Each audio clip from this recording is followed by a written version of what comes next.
linear. What about the other 90%? Right. Once it's done, right? Yeah. Until the next program comes in, you're starting all over. Yeah, exactly. You got AFRL for an entire system.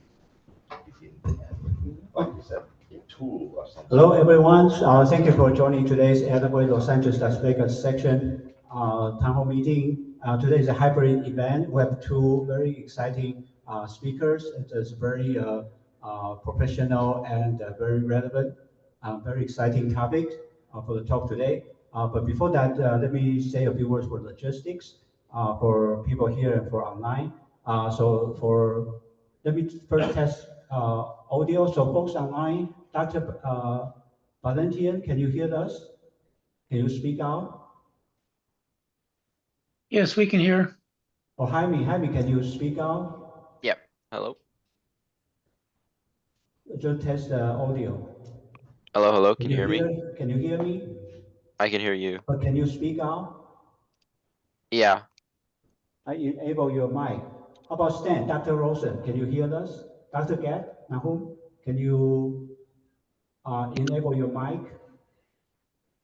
Oh. Yes, I can hear you. I'm not in a place where I can talk though. Oh, the volume. You turn it down first, right? Okay, I'll turn it down when you start. Okay, can try it again? Somebody say something? Hello. Jaime, right? Very Yeah. good. Dr. Valentian, can you say Yes. something? Yes. There is some echo, but I can understand you. Echo, okay. All right. So Stan, can you hear us? Stan, Dr. Rosen? Yes, I can hear you. Okay, if any problem, please let me know. So for online folks, we test audio video. So if any question, please click raise hand more toward the end of the presentation, so the speaker can answer a question verbally with you, so you can speak out your questions. So the recording has been started. So thanks to the speaker, so the recording has been permitted. And then for the folks here, you have more benefit. You have coffee, donut, cookies, and hot tea in bottled water in the kitchen over there. So you're welcome to grab it. And the restroom is right outside of entrance here. You need to wave hand to the librarian so they can open the door for you for going to the restroom. So other than that, oh, the other thing is emergency exit. Don't use that, otherwise it will trigger the alarm for people who become crazy, in the library. Okay, so other than that, I think we're mostly ready to go. We actually wait a little bit for more people to join. Okay, so today we have a speaker. They will self-introduce to you. But before that, okay, AFRL is a nonprofit organization. It's membership-based. So if you're not a member, please take a look. If you're a member, please, let's congratulations, and please remember to renew. And if you need question, please let us know. You can contact me or contact at aiaa-lalb.org. Okay, so they'll tell you more about themselves, a very exciting career. Rick is a VFX graphics designer, producer, is an Emmy Award nominee. And Dennis formerly worked in Northrop Grumman and also NASA Dryden Research Lab. So they have a very exciting career, and they are going to share a very exciting story. So I don't want to delay further because we spent 5 minutes to wait for more people to join us. So let's welcome the two speakers, Dennis and Rick. Thank you. Thank you, Ken. Seeing the future, how to use rapid collaborative visualization to convert concepts to capabilities of innovation ecosystems.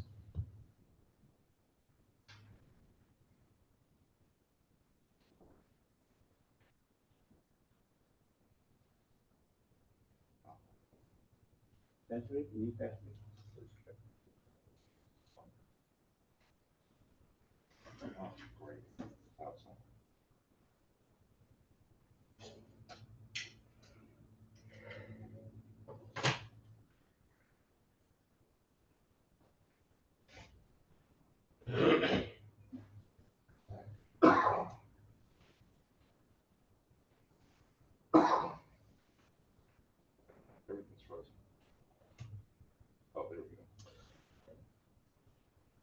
Great.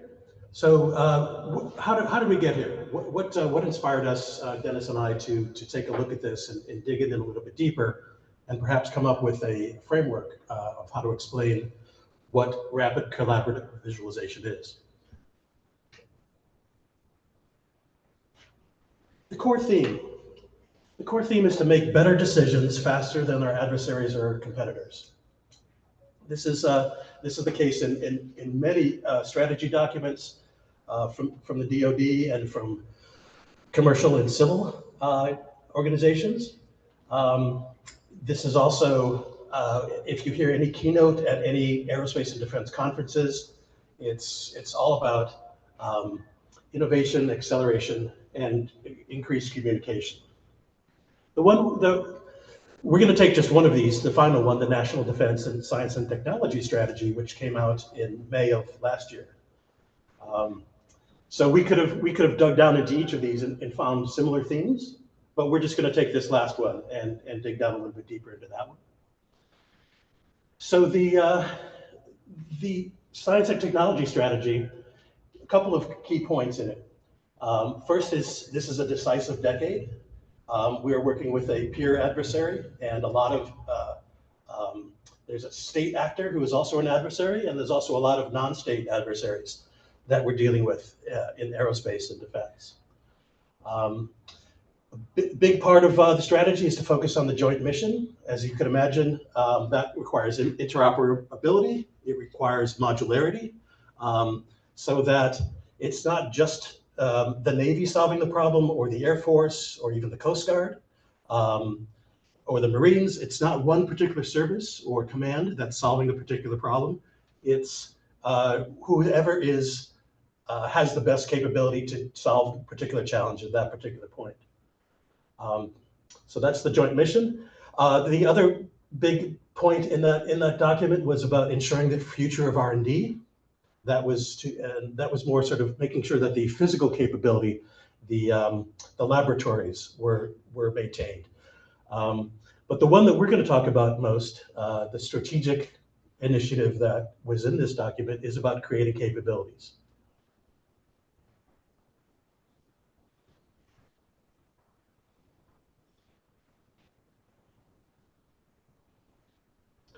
So the major point for creating capabilities is to create them at speed and at scale. One of the major elements of this creating capabilities, is to foster innovation, to accelerate the transition into the field, and to communicate effectively.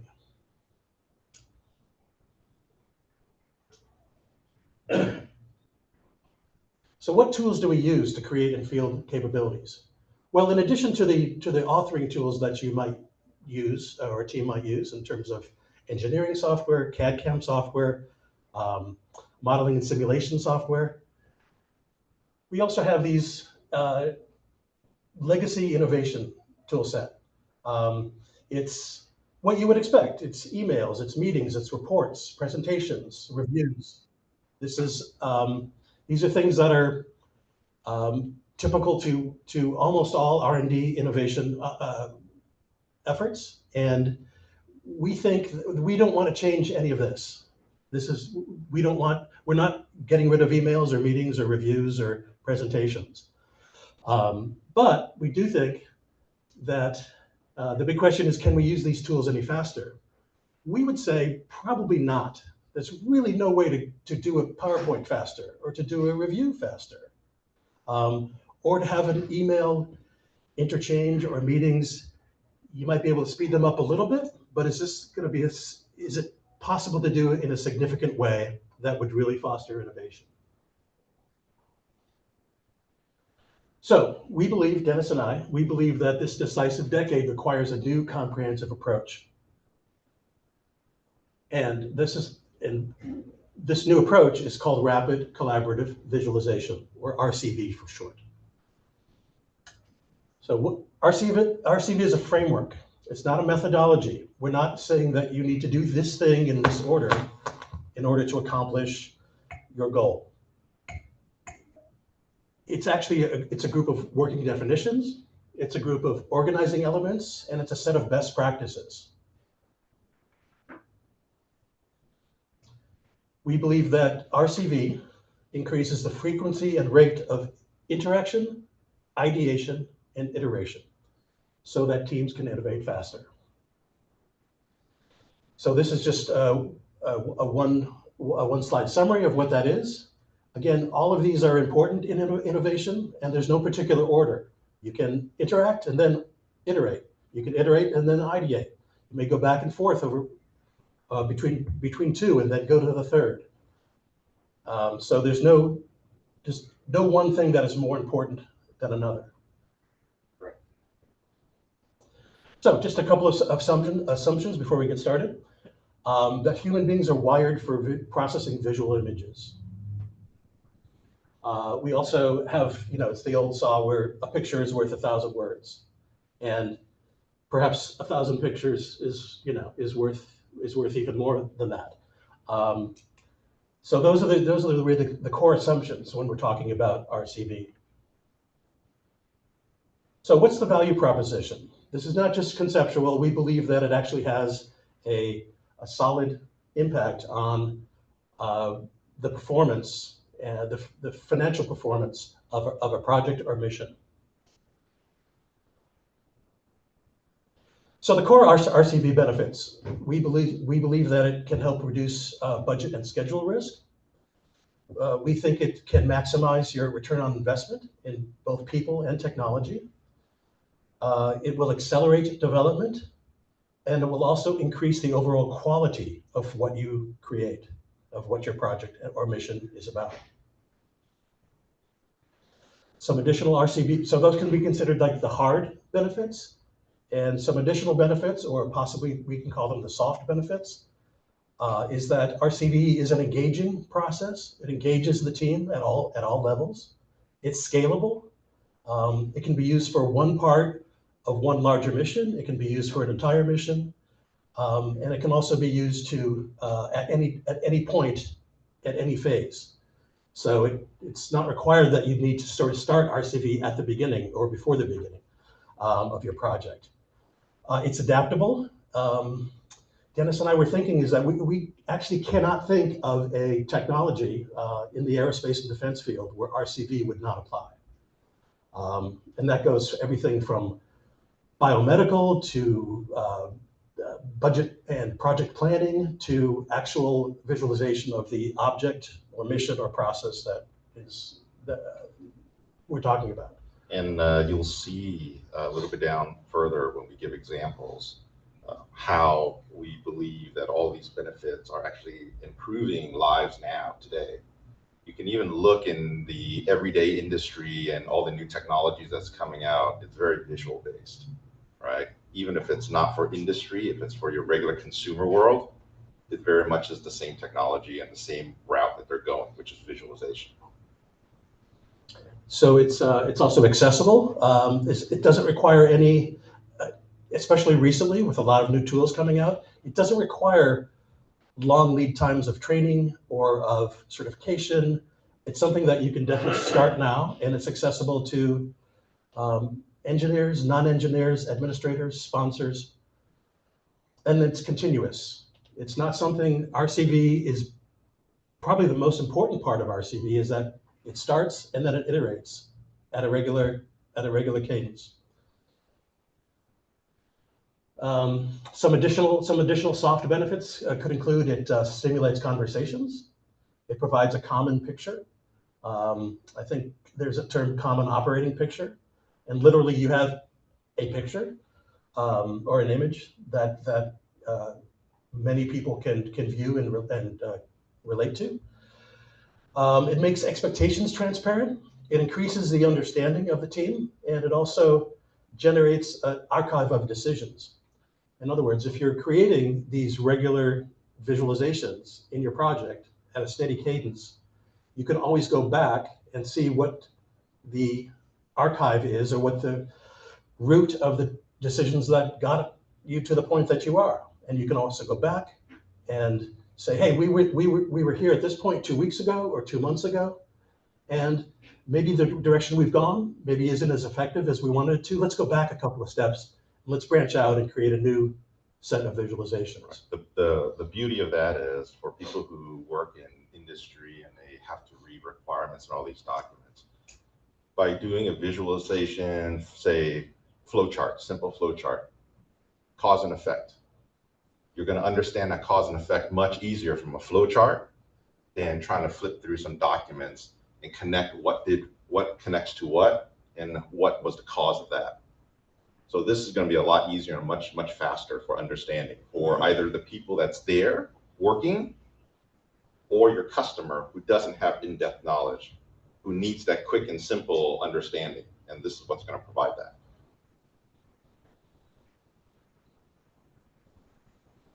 So RCV can be used certainly for data, for large data sets and for visualizing large data sets. If you want to visualize an object, for example, a vehicle or a part of a vehicle, it can be used for just concepts, actual full missions, processes, systems, and also interactions between any of the above. So we feel that if your project involves one or more of these, that RCV is something that could really benefit you and your project. RCV is for everyone. There are no prerequisites. You can start at any phase. There's no certification. There's no book, at least not yet. There's no book that you can purchase that will tell you about this. There's no seminar you need to go to. We feel that this seminar is sufficient to get you started. So let's take a look at it. So that's an introduction to RCV. Dennis, anything more? Okay. The seminar structure. Well, first we're going to talk about what is RCV, where it comes from, why we're using the 3 words rapid, collaborative, and visualization. We talk about 5 organizing elements that you can use to help you get a handle on what RCV might mean for your project. We have definitions and examples of each of those elements. We have a set of best practices that we've come up with, and then we'll have a quick recap of what we've talked about and possible directions for future exploration. So what is rapid collaborative visualization? Well, let's start at the end with visualization. Visualization, the working definition for visualization is representation in a viewable medium or format. Here's the first example of a visualization. This is Monsieur Menard's 1869 visualization of Napoleon's campaign into Russia. You can see on the left, it's a little bit unclear here, but there's a large yellow swath around the top. That's the number of soldiers that went to Moscow. And the black line on the bottom is the number of soldiers that came back from Moscow. In addition to that, it talks about the rivers that are crossed, the elevations, and also I believe it also talks about the air temperature during that phase. It also gives the latitude and longitude. So it's quite an amazing document. Menard was a civil engineer, and I feel that he's really one of the leading people who first worked on visualization, modern visualization.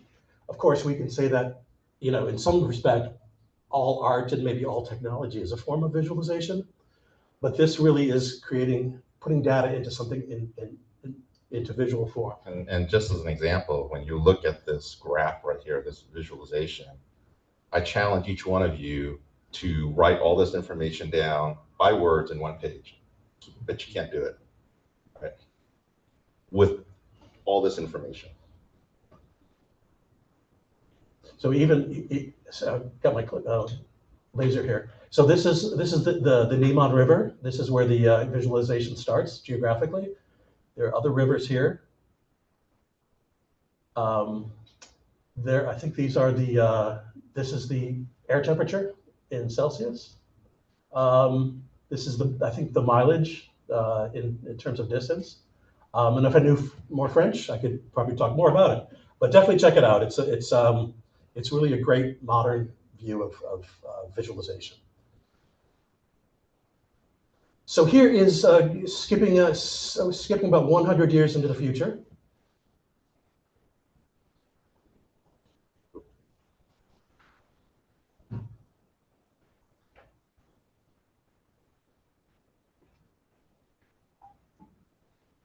Should play on that.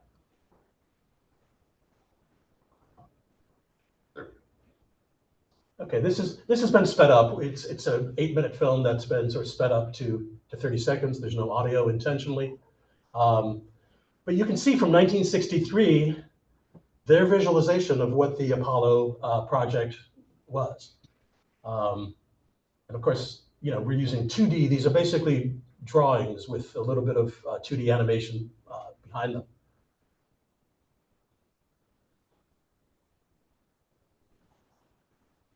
But again, that's what we would think is an example of visualization. And I'll give you one more example. On one of my previous programs, we were down at NASA doing integration on a rocket.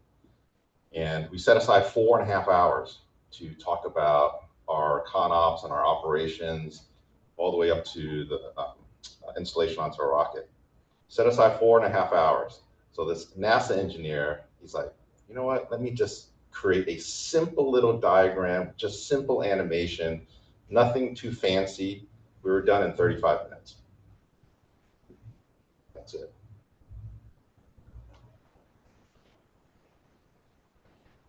Okay, so we took a quick look at visualization. Now, what is collaborative visualization?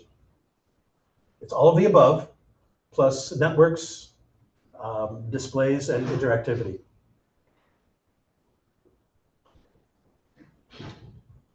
So this one was actually designed by a bunch of my interns. And we were using augmented reality, but you can see on the left-hand side, the video itself. If you were trying to show your customer or other engineers what your design is, if you're doing a design review, showing your customer, this is a much more interactive and visual system that you're going to get the information directly than reading on a 2D PowerPoint slide and or on a documentation sheet, right? Who has not looked at a PowerPoint slide and try to figure out slide 1 attaches to slide 4, 4 goes to slide 17 because all the views are broken out all over the place, right? So you get confused. Here you can also see that we included additional information such as the box, harness numbers, the box part numbers, and this is very simplistic, again, that the interns created in 3 months, right? Using Unity software that was free online for them to use. Using Unity, they created this entire use case that was based for engineers at their table or at their desk or for reviews. Now on the right-hand side, I don't have a video of that, but what you see on here is a framework of the satellite itself, just a basic frame with the shell without any of the panels on. But the virtual information is what was modeled on top of that framework. So the panels physically weren't there. It's just the virtual information. So you can touch it, panels open up. You can see on the left-hand side, we put some metrics and data information. On the right-hand side, you can't see it, but we had instructions. So if you click on a particular instruction, parts highlight on that vehicle so that you know exactly what you're trying to install or what parts you're working on. So there's a lot of interaction and there's a lot of visualization used here. And this is great as a training tool as well for like technicians, or again, trying to explain to your customer what it is you're doing, where you're at, and potentially what an issue is. And they're going to get this much faster.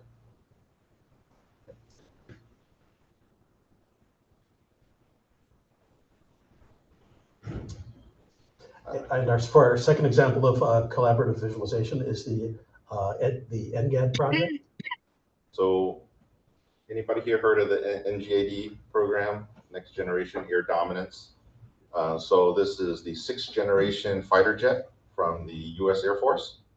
And for those who do not know about it, this one was created, designed, and prototype flown. Yes. Yeah, Anthony, looks like online people, they are not seeing full screen. Oh, So they ask if we can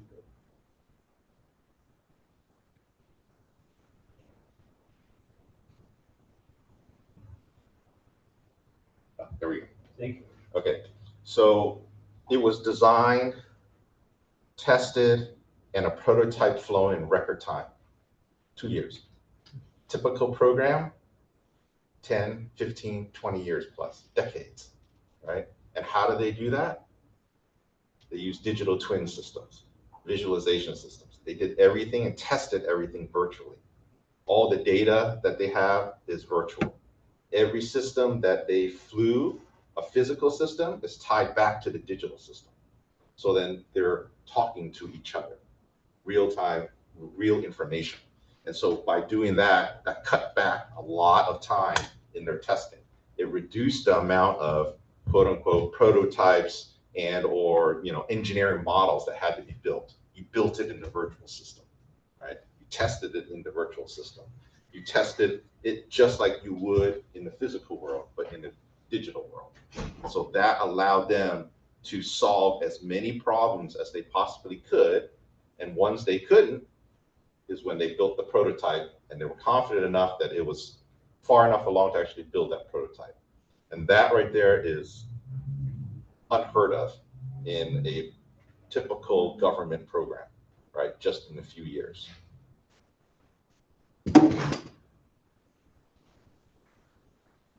And for a third example of a collaborative visualization is a project that I worked on last year. I only have the poster. As a courtesy, they gave us a poster, but we can't play it because it's still in limited distribution. Here's what I can say about it. Sea Strike 2043 is an 11-minute film depicting future technology, weapons, and human-machine interactions operating in a high-stakes sea battle in 2043. It was commissioned by the Naval Air Warfare Center Weapons Division and the Naval Information Warfare Center Pacific. And it was produced by the Force Writers Room under the direction of Captain Rick Arthur, U.S. Navy retired, and Deva Kasoni. So the reason that I see this as a collaborative visualization, and again, I wish I had the full video, but that'll be coming out probably another year. It'll be publicly viewable. Is that it's using,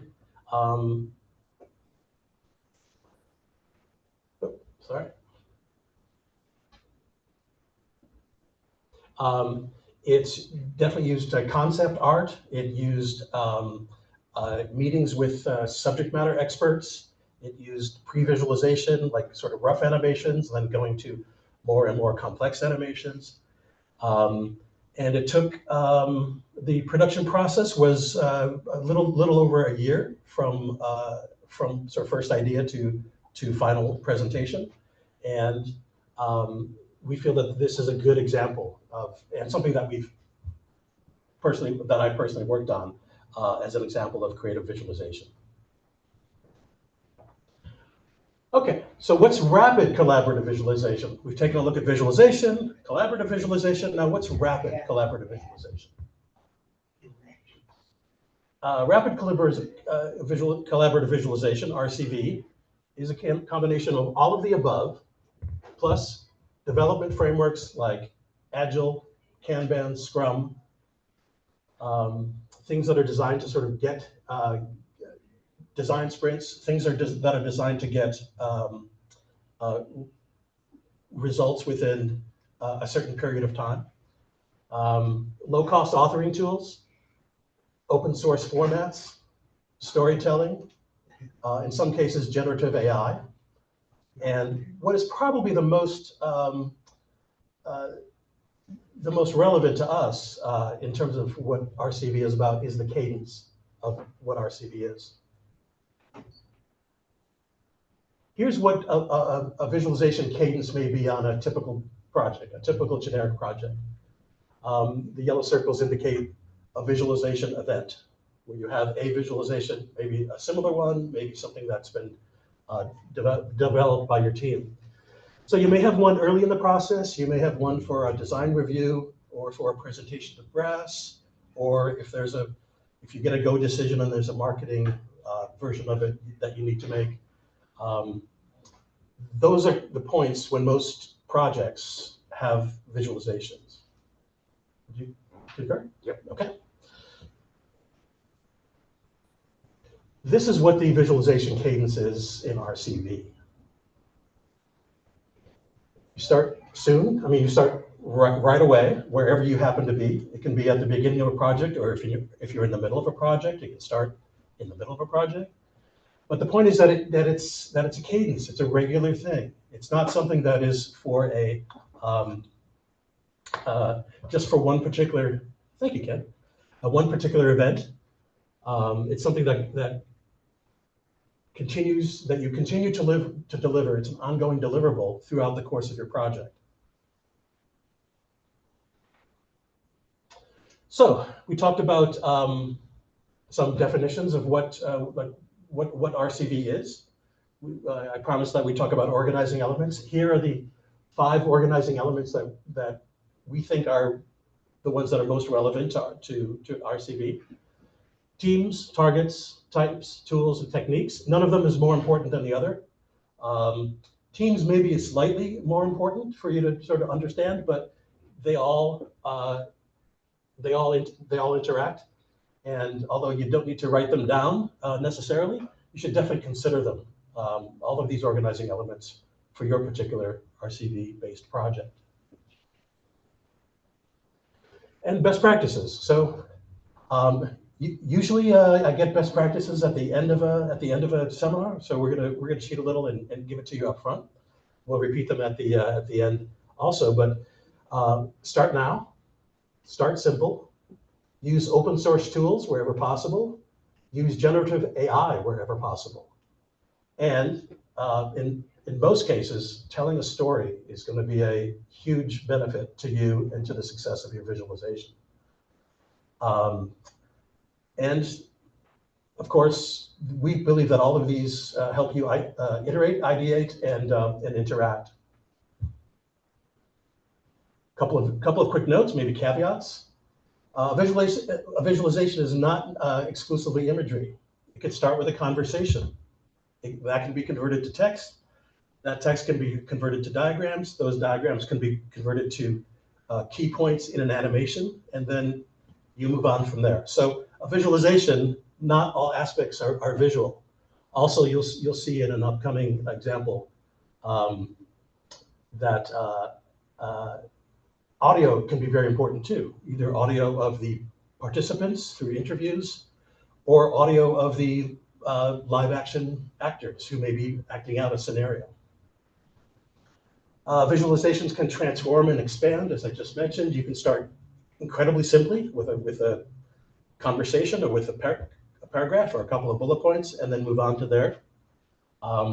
It can expand. So if you started doing an RCV visualization of one aspect of your project, you can definitely branch off and do another one. If there's something that you want to explore or a subsystem that you want to visualize. And one thing is when you look at the not exclusively imagery, when you have visualizations, it allows you to appeal to the other senses that people have that you generally wouldn't when you're looking or reading a document. That's the beauty of this visualization system. I'll give you a quick example of this. When we do, there was one proposal that we did, and we didn't win it, but we got back some information about why we didn't win it and what some of these other people submitted. So there was this company that submitted their proposal in a VR headset. So within that VR headset, they crammed in 10 times more information than was allowed for us to write something down. That's how they broke the loop. That was their hack to get through the system, right? So that in itself tells you how much information you can get in that kind of a time frame. Right? Oh, and one other thing is when we look at all this, we have to look at it from a system. From beginning to end, things need to be connected, and it's an evolution as you go, right? You can't do one thing and just never look at it again. That doesn't work that way. It has to be connected to one another. It has a very evolving sense. So when you're at the end and you're testing and you find an issue, it's got to be able to trace all the way back. Right? That's the beauty of visualization as well. It allows you to do that versus poring over documents. So as Dennis was saying, RCV visualizations are ongoing. It's an ongoing deliverable. It's not something, it's not a nice to have.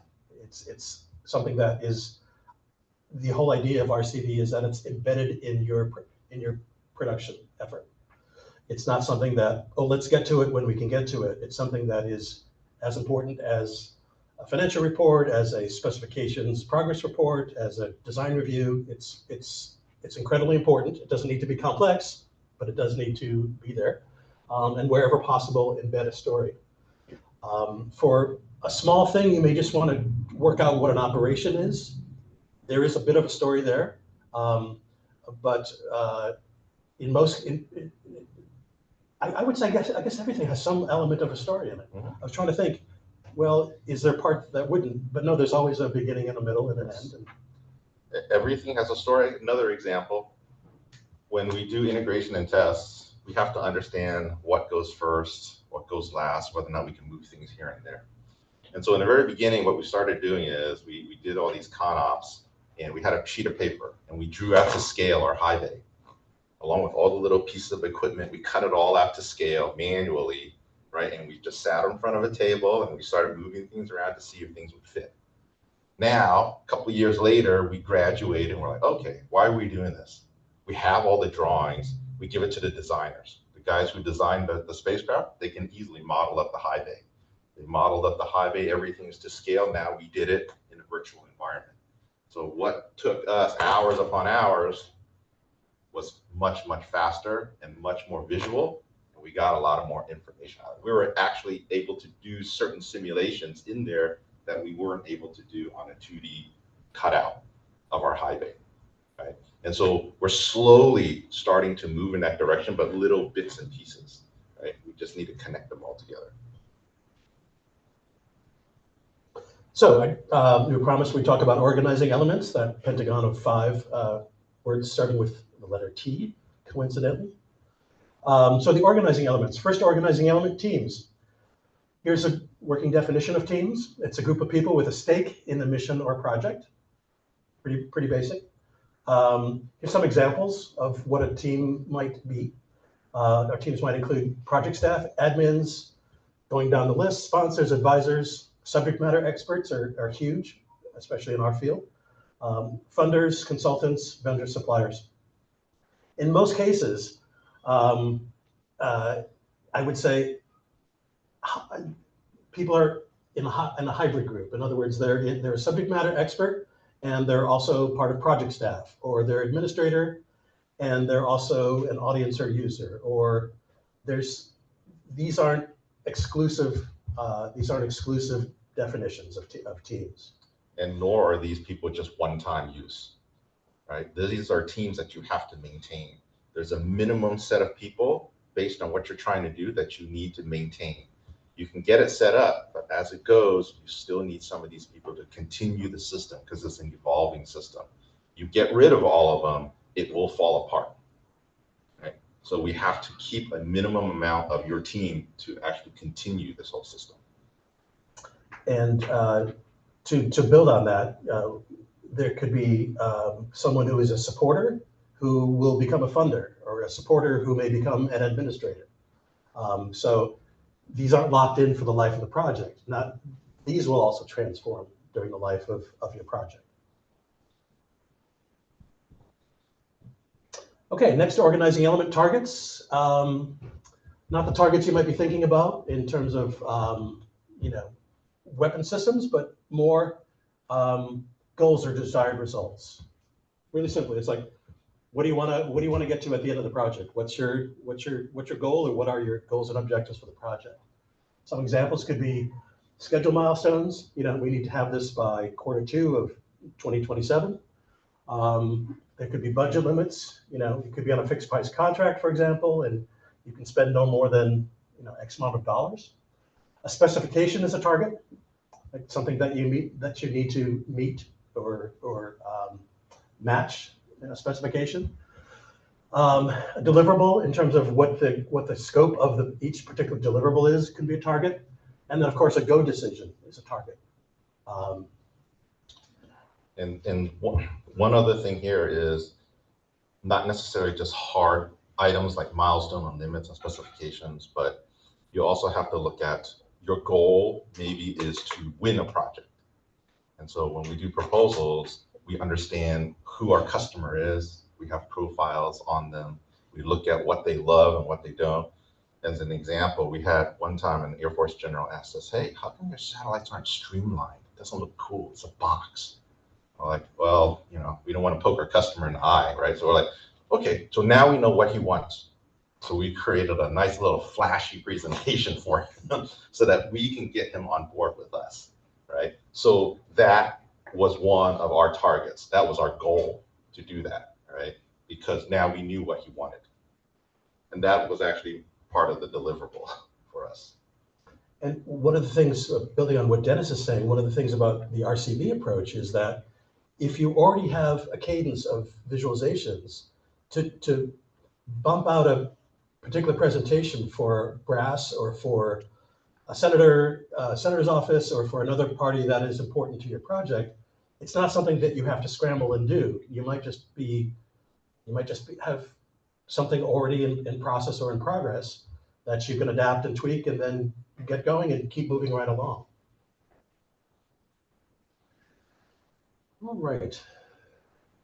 So third organizing element, techniques. Real simple definitions. These are actions that teams can take to achieve targets. Certainly talking, conversing, writing, as you know, there's a lot of writing in our field.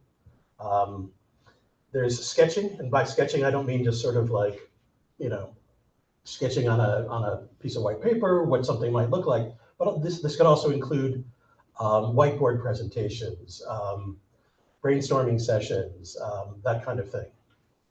Another technique is authoring. By authoring, we mean using a particular tool like a CAD cam set or a ModSim package to create a particular image or animation. So these are probably all very familiar with you, familiar to you in the work that you already do. What might be new is storytelling. So we're going to dig down into storytelling because, bless you, RCV, a major part of RCV is a focus on storytelling. So really quickly, we could spend an entire seminar, semester, what have you, on storytelling. But just very quickly, storytelling, typically there's a beginning, a middle, and an end.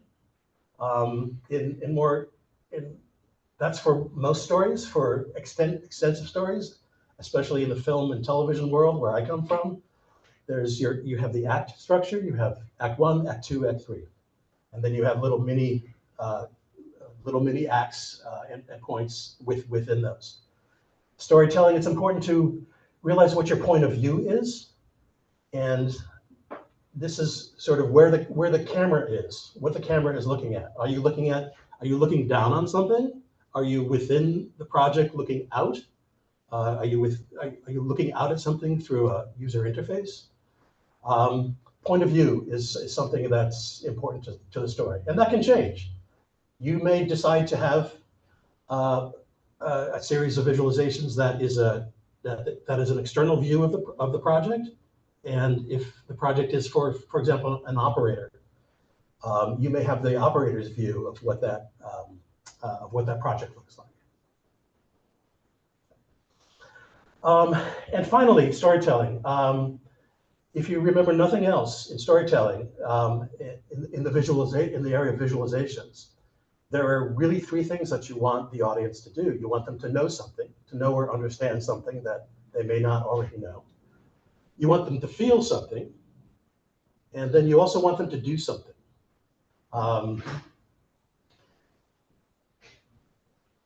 So that, again, each of these could be, we could dig into for several minutes or even several hours. But we feel that these are really the core of storytelling. So keep these in mind when you're thinking about your visualization. Like these core items that you see here, it may seem foreign to you, but when you're trying to pitch an idea to either solve an issue or to create something new or for a new product, that's exactly what you're doing right there. It's these items: point of view, know, feel, and do, right? What exactly do you want to convey to them? and what do you want out of them, right? And so that's what you're going to have to do, is tell a compelling story on why you should fix something your way, or why this is broken, you believe, or why you believe your leadership should invest in this product or this technique. You're doing a storytelling item every single day. Right? So it's really no different than what you do, except when you have it written down like this, it does seem a little bit foreign. And we'll have a piece in just a few minutes that we feel really shows a beginning, middle, and end, a point of view, and at least an approximation of what we want the audience to know, feel, or do. So organizing elements, tools. Sometimes tools and techniques sort of overlap. Like, is Photoshop a tool or is it a technique? When you can noun it and you can verb it. So we're just saying that this is something to think about. A definition are just things teams use to create visualizations. Very, very simple. Here are some examples. Again, pens, markers, whiteboards, Post-its, storyboards, software. There's, of course, the internet, open source software, open source formats. In some cases, you can use generative AI, and you could use combinations of all of these. So everything from the most analog, pen and paper, to generative AI is part of your visualization tool set. And often you'll find that one is more useful at the beginning. Perhaps the analog versions are more useful at the beginning. Maybe the more advanced ones are more useful while you've got after a start. And one other thing too is when you look at some of these tools and some of these softwares, for those who are familiar with it, if you look into some of these, they're actually creating additional functionalities to allow you to create content and visualization faster than having to go and use a third-party software. So they realize that they already have the main content. It's just now utilizing that and creating additional content, maybe to tell the story versus just designing something. Designing a product. So you take CAD, for example. CAD now has functionalities inside that allow you to import into a 3D environment, which allows you to import into either VR or AR headset very quickly and easily. Before, you had to take that, you had to create, in Unity, all this new software and all these new designs. Again, it's a lot of work and additional money. So now, if it's all built in that you can easily port over, it's a lot more acceptable to your leadership and potentially your team as well. And just to be clear, you don't need to use Unreal or Unity. You don't really need to use any of these. We're not saying that this is something you absolutely have to have. These are various things that you can use. Some of you might have heard a lot about Sora, which is it's a new text-to-video creation tool. That's sort of like the flavor of this current month.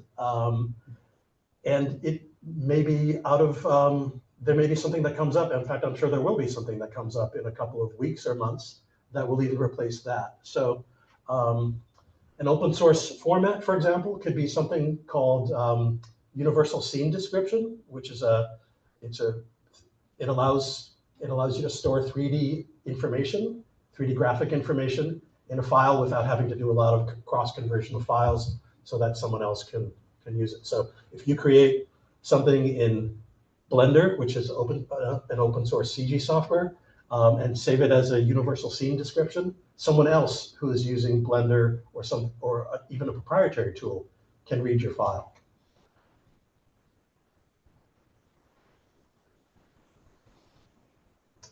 So types. So our fifth organizing elements is types. Now, when organizing elements, this is just a guideline for looking at it. You don't need to do a deep dive on, hey, what kind of types are we're going to use over the course of our project. Start simple, start now, start with what you know. And if it's feasible that as you walk out of here, you could call a colleague and have a conversation and record that and translate that to text, and then organize that text into a flowchart, and then organize that flowchart into a PowerPoint. So you can start right now. It's not that you need to know any of these tools or techniques necessarily, or that you need to use any particular type. Types are simply categories of visualizations. Here are some types, certainly sketches, slide decks, concept art, live action, which is when you're actually photographing people speaking, either people who are the subject matter experts speaking, or they could be actors. Like in the Sea Strike example before, that was a scenario. So instead of having actual admirals or pilots do the talking, we had them act out what they would be. We had them basically act it out. It was a sort of a dramatic interpretation of. It was a dramatic interpretation by actors as opposed to subject matter experts. So what else? What else here? Sea Strike was a narrative as opposed to a documentary. You'll see a documentary in just a second. We have an example of one. You can use games and simulations. There are even teams that are doing graphic novels, which are trying to visualize systems. And there's anything visual is a candidate for you. So if your team is really good at games, they may know something about Unity or Unreal. So maybe that person can be the person who is authoring or does the initial authoring for your animation. Okay.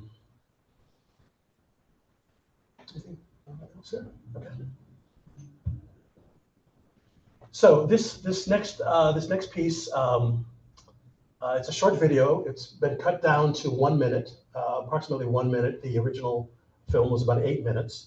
So you'll see some. You might hear some lags or something that's, hey, why did that happen?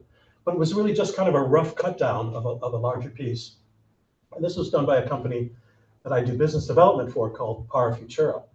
And they did this project with AFRL last year. And think about, when we talk about storytelling, think about the beginning and middle and end. Think about what we wanted the audience to know or feel or do. Think about the point of view.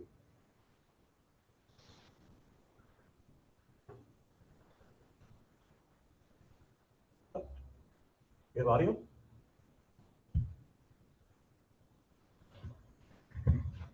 I turn on the volume. In a simulation. Yeah. How do you integrate those into the real world?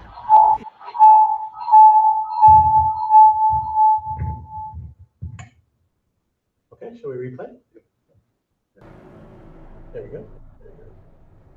We're dealing with new technology, and we're dealing with a new place. We need to go fast. We are trying to figure out how to integrate artificially trained neural networks trained in a simulation, how to integrate those into the real world. In this case, integrate them into controlling an airplane. Being able to take a AI-powered system and in a model or in a simulated environment, iterate on that way faster than real time, like at the speed of light. In the span of 24 hours, we may have trained this thing many millions of times to do something that we've only seen once or twice in reality. Once technology matures in the sim, we bring it into flight on board actual crewed tactical platforms where the pilots can effectively go hands off. We're taking that senior leader direction and we're moving out.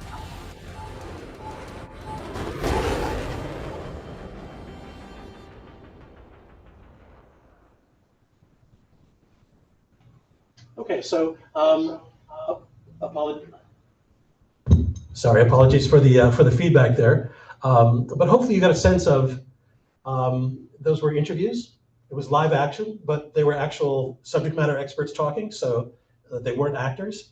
So there were various points of view. There's a point of view of what the pilot saw, and then what you might see if you were in a chase plane or had a third person point of view. And there's definitely, although a lot of the audio was not available, there was definitely a sense of a feeling of like, let's go, let's make this happen, let's move out. The last thing that the subject matter expert said was, we're taking senior leader direction and we're moving out. And that's really there is an element of emotion there, and also an element of, hey, this is something that I can do something about. If I'm seeing this, I can support this. I can tell my manager or my commander that this is something that's worth investing more time in. So just because I happen to know a little bit about the project, I didn't actually work on the project, the company did, but I do know that it involved slide decks, especially for pitching, and for reviewing with subject matter experts. It involved concept art, live action interviews, which you saw. It was a documentary style as opposed to the narrative dramatic style. Certainly motion graphics and animation, and also synthetic objects and environments. A lot of the environments in the piece were generated in CG. All right, let's move on. So how do you apply RCV? Well, RCV is really new. We saw this is like the beta version, beta 1.0 of RCV, which you're viewing right now today. So what we can do is we can take a look at Dennis's lunar spacecraft design and apply RCV to it. And what we can apply are those 4 organizing elements. So this is what it would look like.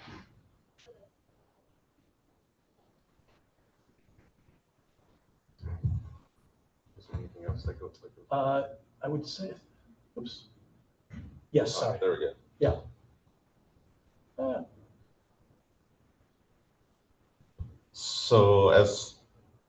So the first step right now is just to apply those 5 organizing elements. Here we go. So if you look at the AR content that you saw earlier, these were utilizing these elements. These were some of the things that we did in each one of those to create that kind of content. Look at teams. We had specific people that was with us the entire time to create it. Targets. We knew what we had to make was a prototype, and we wanted to reduce the design time. So that particular content was meant to reduce design time for the engineers. Some of the techniques we did, a lot of conversation, a lot of sketching on whiteboards, and a lot of authoring. Kind of going through what is the story at each step of the way that we want to tell, right? What is this thing supposed to do? Each of these functions, when you touch something in the AR environment, what is it supposed to do? Not only is what it's supposed to do, what is it supposed to convey from a visual, auditory sense? What is it that you're trying to get out of them from an emotional standpoint? We use a lot of tools, markers, whiteboard, Post-its, storyboards. You see my conference room is just full of all this stuff all over the walls, right? We're just trying to storyboard it, sequence it all out so that when we're ready to go, we have a nice framework going forward when we actually start the development. You can see the different types. It was a hybrid. We actually created both in mixed reality and virtual reality systems. And in a sense, what we created was a digital twin. The only thing that we did not create in there was connections to the real physical hardware, right? But you created the framework for a digital twin that you can put additional information as you go.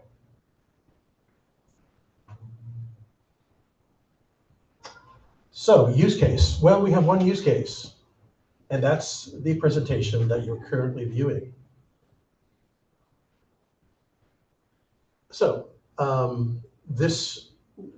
as we developed it, we thought, well, let's be sure to use what we're talking about to create this presentation.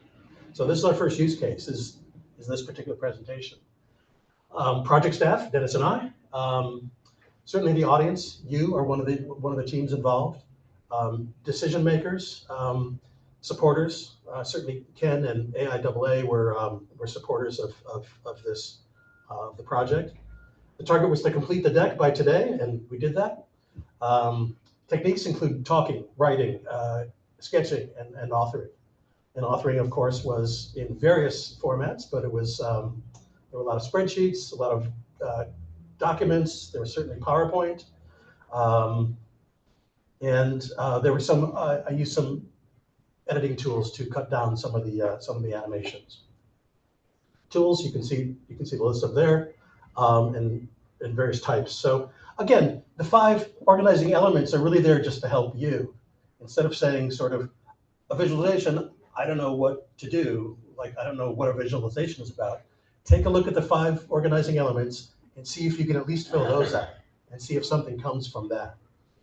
And one other thing too is when you look at this presentation, just imagine in your mind if we didn't have this and we're just talking to you directly, or you're reading a piece of paper. Think about how your emotion and your thoughts on this topic would be different, right? And that's exactly what you're trying to get here is when you look at audio, visual, you're looking at samples, prototypes, it creates a different kind of emotion and tells a different type of story, even though it might all be the same content that you're putting out there. But it tells you something different in a different way. So to recap, again, let's go back to our core concept. Dennis and I believe that RCV increases the frequency and rate of interaction, ideation, and iteration so that teams innovate faster. Back to our innovation triangle. Just a quick recap of our organizing elements that we discussed, and a recap of our best practices. Again, what we're all about here is to ideate quicker, to iterate quicker, and to interact quicker. The point of these visualizations is not to do the visualization; it's to get to the capability. It's all based on the capability. I would say don't get hung up on exactly how you're going to present it. Get started and start doing it. And then the various tools will, you can research on what, depending on what you want to say to your various audiences, you can adjust the tools accordingly.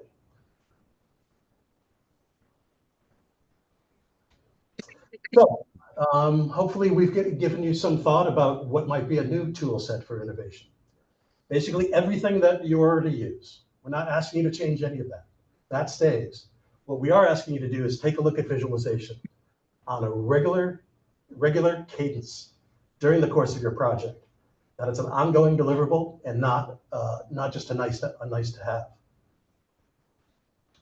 Because if you look at these innovation tool sets and the visualization at the bottom, even though you're still creating emails, think of it this way, maybe it's less emails you have to send back and forth, right? Ask a question, get an answer. Ask another question, get an answer. Maybe you see it all in the visualization. Less meetings, 4.5-hour meetings, down to 35 minutes, right? Reports, maybe you don't need to do reports. It's showing up there as a status sheet. Walk by, I see what's going on already, right? Reviews, again, reviews could take a lot shorter, or maybe you don't need to have that many reviews at all, just due to the fact that you have some sort of visualization system. So the call to action, you always have to have a call to action in any presentation. So let's identify it. Start today. You can literally start today. You can check onto your phone and write some notes, and that'll be the start of your RCV visualization. So there are literally no barriers here. If you don't know a particular tool or need to learn one, there's going to be someone on your team or someone who you can get in touch with who knows these tools.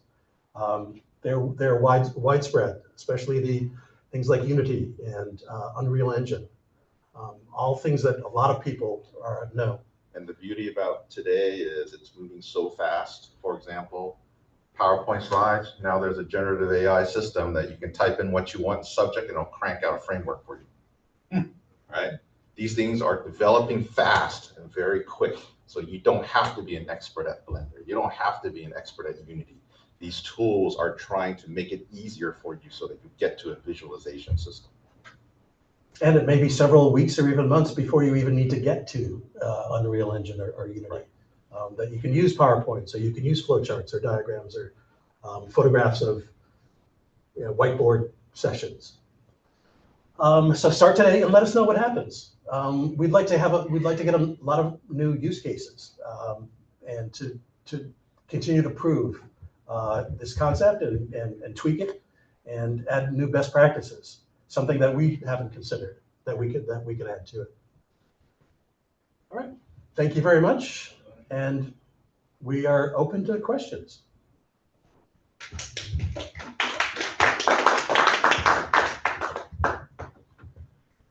Yeah, online already two person raised hand. So Colonel Schultes, do you want to go ahead? Thank you. Can you hear me okay? Yes. Okay. I don't want to get into the specifics of the design that I'm kind of thinking about in my mind, but I'll try to do it generically to see if the RCV approach is appropriate. Let's say we're talking, first of all, we're talking about the system design aspect, okay? And in my mind, the purpose using RCV would be to increase the likelihood or confidence of success in a more expeditious manner. Would you say that's reasonable? Yes. Okay. Now, with respect to system design as a payload on a launch vehicle, and this payload happens to involve hazardous materials or substances, and on a launch vehicle, they're not perfect. There are finite probabilities of having launch accidents and perhaps also reentries from orbit accidents. So the question I have is, one of the questions I have is, it appears that what you've put together relies predominantly on deterministic tools as opposed to probabilistic tools. Is that correct?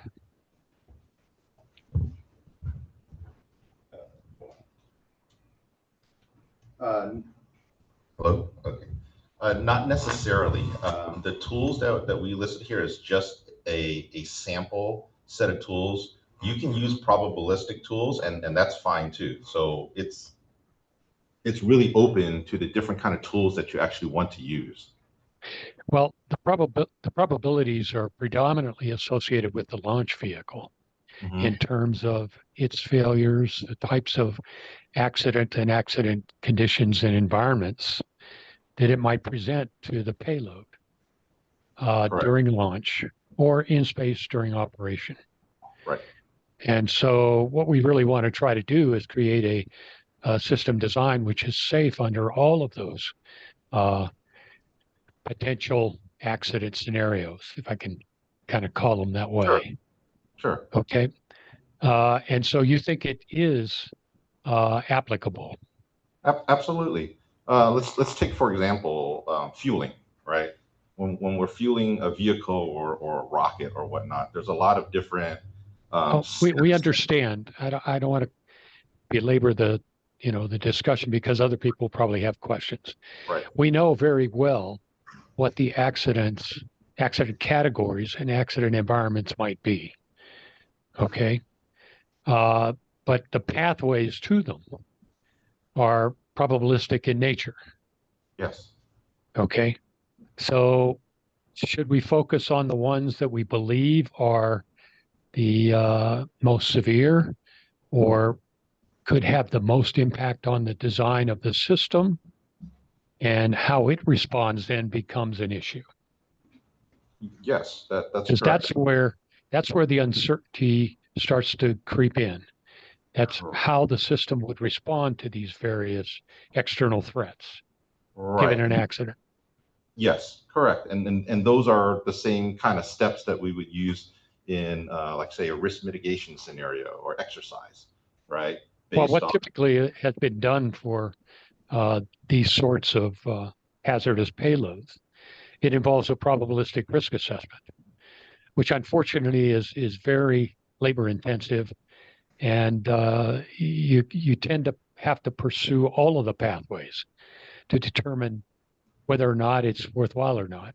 I'm trying to find a way to determine, can I identify the long poles in the tent?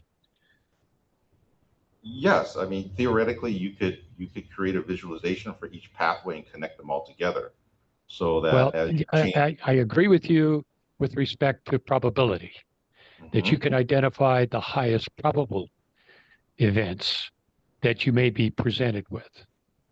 And you may also do a different cut that says these are the pathways and their associated probabilities to present the most serious environments to the payload. Okay. Okay.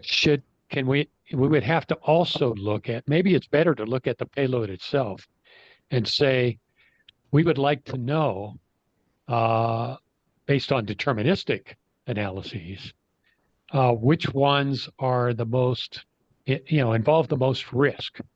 You could call it safety risk, to property or the public, or to and the property would include perhaps the launch sites and their equipment as well.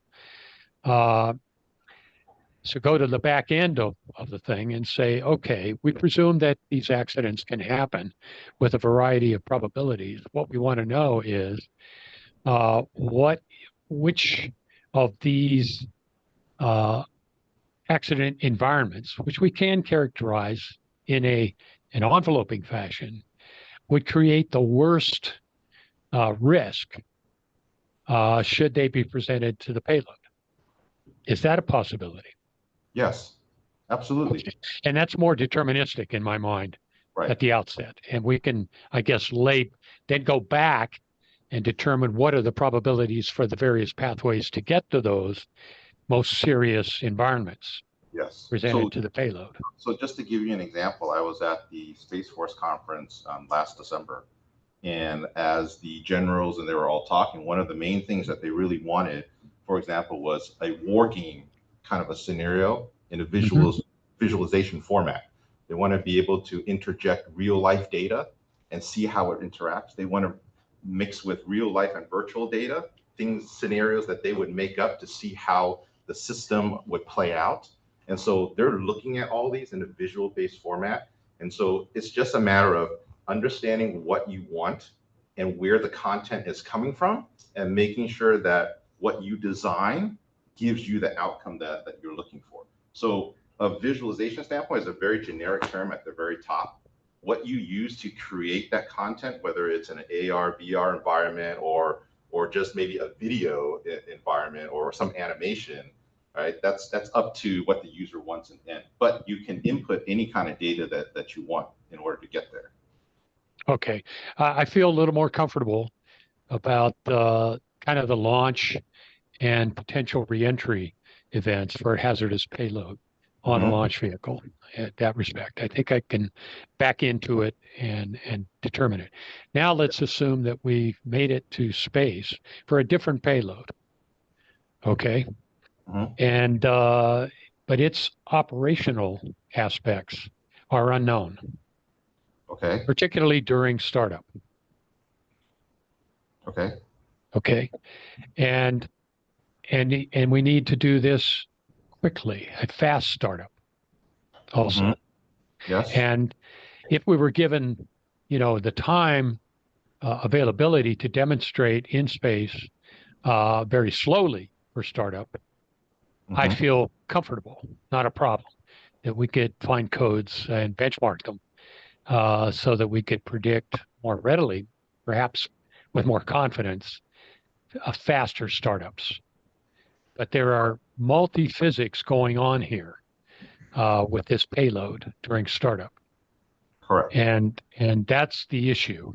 You have hot things heating up, and you have a response to that, as well as coolant being passed through something to keep it cool so that it doesn't come apart. That's the problem. And can we avoid doing a great deal of ground testing and just go directly to space for a demonstration activity? Well, yes. As an example. Well, I know we can, but I want to feel comfortable and very confident that when we start this thing up, that we'll have a high probability of success. Yeah. So in the absence of test data for fast startups on the ground. Right. So in my view and my experience in the satellite industry, you can certainly do that. But number one is, what is your risk tolerance, right? If your risk tolerance is very, very low, like on some of these Class A programs, then your customer's probably not going to go with that. But like you were saying, if it's for these smaller CubeSat or smaller fast-paced companies who are very risk tolerant, and these are mass-produced items where if one doesn't work, the next one is right behind to take its place, then they're going to be very risk tolerant. There's different ways you can use that. Like if you look at NGAD, you have a digital. I think the risk tolerance would be across the entire spectrum, depending upon who you talk to. Right. Yes. Yes. Absolutely. If you're talking to the engineer who's designed, and given that, and with a possibility of having very high or very low risk tolerance as a result, you might want to demand slow startup, for example, as opposed to right out of the box fast startup. Right. And these are things that can be worked out in either a digital twin or a physical twin. Like what we do is, we do flat tap. Well, essentially, I hear you, and I believe in digital twins. Okay. But unfortunately, in many complex systems, it's the unknown unknowns that bite you and kill you. That's correct. And in the absence of test data to try to work those demons out before you go into space, that gives a designer great pause, always. Okay, and so my risk aversion is probably I'd like to go with zero risk if I could, but that's probably not in the cards. Correct. And what is acceptable, I have no idea. That is correct. Like, for example, I had a big customer who came in as a demonstrator and says, you know what, you provide me 60% functionality, I consider it 100% success. Now, this is a question of whether it's a go or no go, whether it functions or whether it stays together during operation and startup, or whether it does not. So it's a go, no go gate. That's correct. Yes. And so they were very risk tolerant. And so it's a demonstrator too. So it wasn't something that was designed to, be up there for 15 years or 7 years. And so they were okay with it. So I think it really depends on the requirements from the customer and what exactly is your mission. And from test data standpoint, you don't necessarily need to do physical actual testing. You can inject scenarios and run it in a digital twin and see what it might work out to be. Now, granted, we don't know every single kind of scenarios that there might be out there, but since we've been in space for so long, we have a pretty good idea of things that it might see. So we try to inject those kind of scenarios into our system, and that's kind of what we do when we do fault management testing, right? We inject scenarios to see how our system interacts, right? When we and it can provide a good sensitivity to you. Correct. Just by pursuing that. Whether or not the system that you build has the correct kind of sensors to provide feedback to you, right? So that's another problem. In my mind, the purpose of the demonstration is really to acquire data that will allow you to design a future system with high confidence. Yes, correct. Absolutely correct. And just to interject here. Okay, this discussion has been very useful to me. Thank you very much. Sure, thank you. Great question. And what I would also say is that actually I was down at the Navy West conference in San Diego just a couple of weeks ago. And I learned, because I'm new to the field, I come from film and television, I'm not an aerospace person, I'm not an engineer, that there's an entire group of companies that do mission assurance. They don't actually create any of the items that are in the mission, but they create the system so that the mission is assured. And I would say that RCV is an awesome way for you to investigate how to make sure that mission is assured. I mean, one of the best parts about the Sea Strike project that we talked about, I've gone back and talked to the subject matter experts and the sponsors about what's the reaction to Sea Strike. What they said was probably the most important was that it generates conversations. Say that again. It generates conversations. Right. So for example, if you're looking at, if you've just been through a 4-hour PowerPoint presentation or just read a 200-page report, you may not be in the mood to talk about something. But if you see a short visualization that has a point of view and has, something that appeals to an emotion, that you want to know, something that you know, feel, and do, that can help generate the conversations that may reduce some of the risk to your project. In fact, we said at the beginning, we believe RCV does help reduce schedule and budget risk.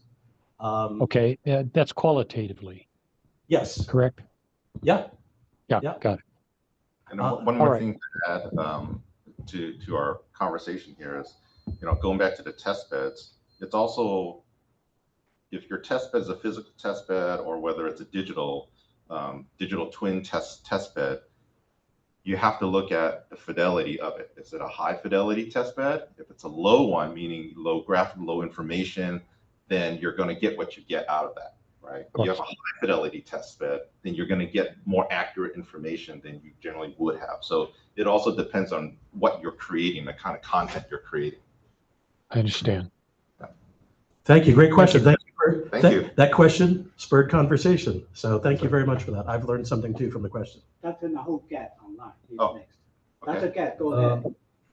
Hi, can you hear me? Yes. Thank you. I love your presentation, and I really have to say that I've been an engineer doing engineering work for almost 50 years. So using visualization has always been a fantastic way to convey message, whether it was in the old days, handmade graphics that you generated with a pencil and paper, and later digital pictures that you can digitize from your camera and embed in a PowerPoint. And of course, today you have an infinite number of digital tools to do visualization, static and video and everything else. So that's good. But I wanted to say that the government recently, in the last few years, the Air Force in particular, has been pushing very hard digital engineering. And by digital engineering, they want to have collaboration where you have across multiple disciplines and multiple contractors. So if contractor A is designing the wing of the airplane and contractor B, the fuselage and the engine and so forth, they want to have all the designs from all these contractors combined into one big design so that you can see how these things all play together. And of course, part of it is the model-based system engineering that goes into that. So there's a lot of modeling and simulation of these systems, whether it's strength of materials or aerodynamics, or for targeting purpose, the terrain, scene generation, and everything else. So I'm really wondering, how is the RCV different from the direction that the government is going with digital engineering? Thank you. I think it's a good fit between RCV and digital engineering. Digital engineering, as you describe it, could be one of the tools / techniques that are used as part of your RCV process. The important thing would be to make sure that you are doing a regular, steady cadence of visualizations, as opposed to, 2 or 3 over the life of a project, or before a design review. That would be. So I think there is a direct fit. Digital engineering would be a tool and a technique that could be used in an RCV process. Thank you. Thank you very much, Nahul. Any questions? Here.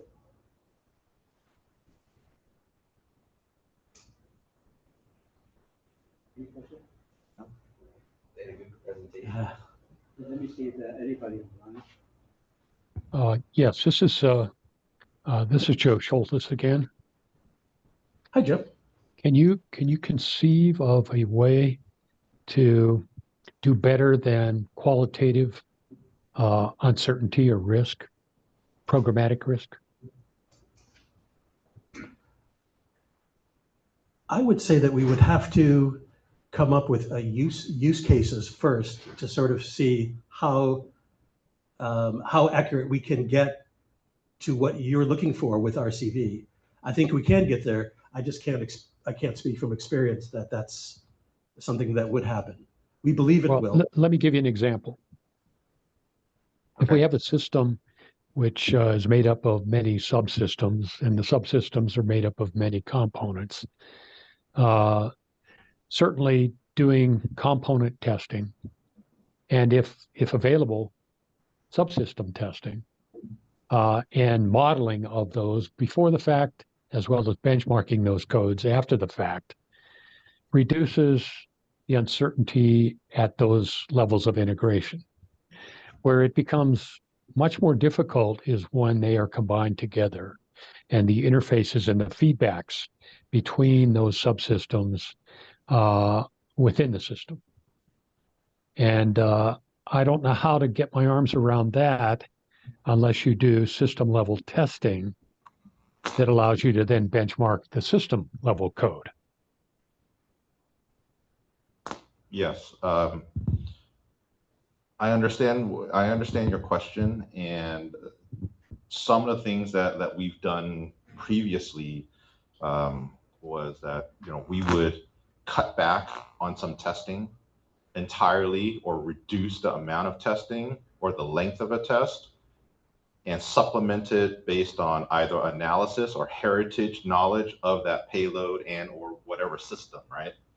And so maybe we don't have to test it all the way up if, again, the customer's risk tolerant, and again, if we're confident in what we're doing, that we have the data to say, yes, we're confident that we don't need to test this, let's just say, for 30 days in thermalvac, right? A good 2 cycles or 1 cycle is enough for us, because this is heritage. It's flown before for 15 years straight and never had an issue. And so we've done where we've taken different kind of subsystems and components, and we inject it in, and we say, okay, this is not a class A. We have to be smart about what we're doing. So then we start looking at, okay, we don't need to test this 100%. Maybe we bought it from a vendor where it's a heritage and it's legacy, it's completely proven, and we're okay with it. The only thing that we might test is that when we plug into the system, we might do a simple checkout just to make sure that the signals coming from the cable that we're plugging in was plugged in correctly and we didn't bend any kind of pins.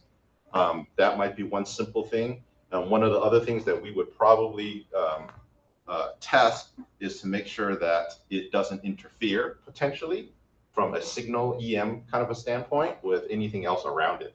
So there might be certain things that are more critical to the program that they might want to do a system level test just to mitigate that risk. For example, if yours is a communication satellite that's highly sensitive to EM, then you're probably going to want to do a system level EM test, right? If you're an optical that doesn't really care as much, then you probably would look at, okay, it's okay, maybe we don't need to do that. So I think it really is, like Rick was saying, it's based on the scenario and what you're trying to achieve. But there are multiple ways to do it, and using RCV to visually see all the different kind of systems, components, subsystems and system levels, and see how everything flows to one another would be an excellent benefit, especially when we're doing testing. Even if you're not doing testing, it's also good to know what signals you're injecting.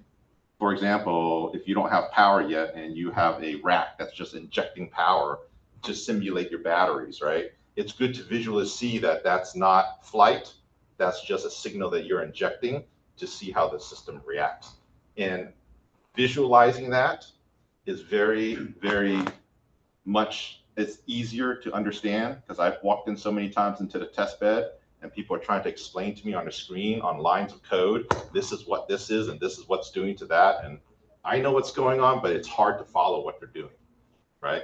So then we walk over to the physical test bed, and they're pointing to me from here to here to here. That's what those codes mean that we're executing, right?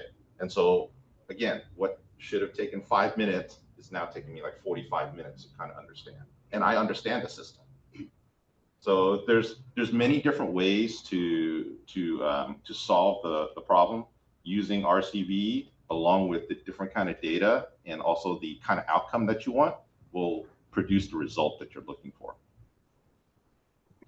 Okay, I would like to perhaps be able to talk with you and Rick at some point in the future, not too far off, if possible. Absolutely. Please reach out to us. Our emails and LinkedIn information is on the screen. So please definitely do reach out. And that goes for anybody who is listening right now or who's in the audience. If you'd like to try this, or if you have just a couple of questions of how to get started, or you're not sure which direction to go, we'd be happy to talk with you and give you at least our view of what might be a more advantageous way of getting started. But just realize that you can use RCV for concepts, for something that's incredibly amorphous, or for actual physical things, or for things that might even not exist now, but might exist in the future if you extrapolate. Visualizing any aspect of your decision-making process or the steps that you take to design a mission, we believe that that's going to be you're going to have a higher quality,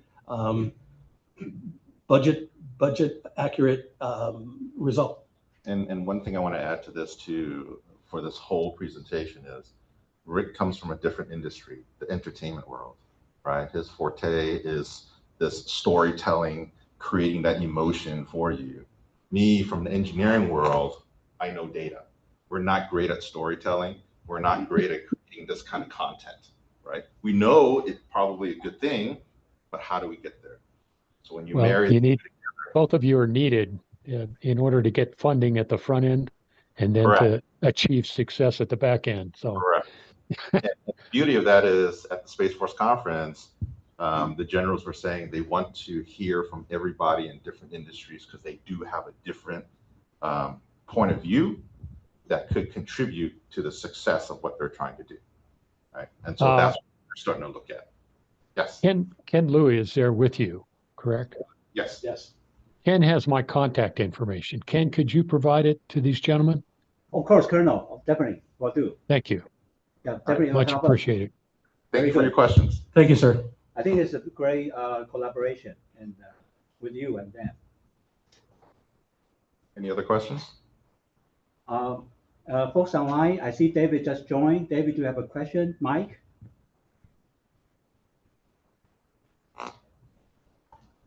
If not, I'll fill in a question right here. I think both of you were in the our student branch meeting conference in Spin Launch in February. They also showed some kind of fancy video talking about mission. How do you differentiate from RCV, just a regular promotion video?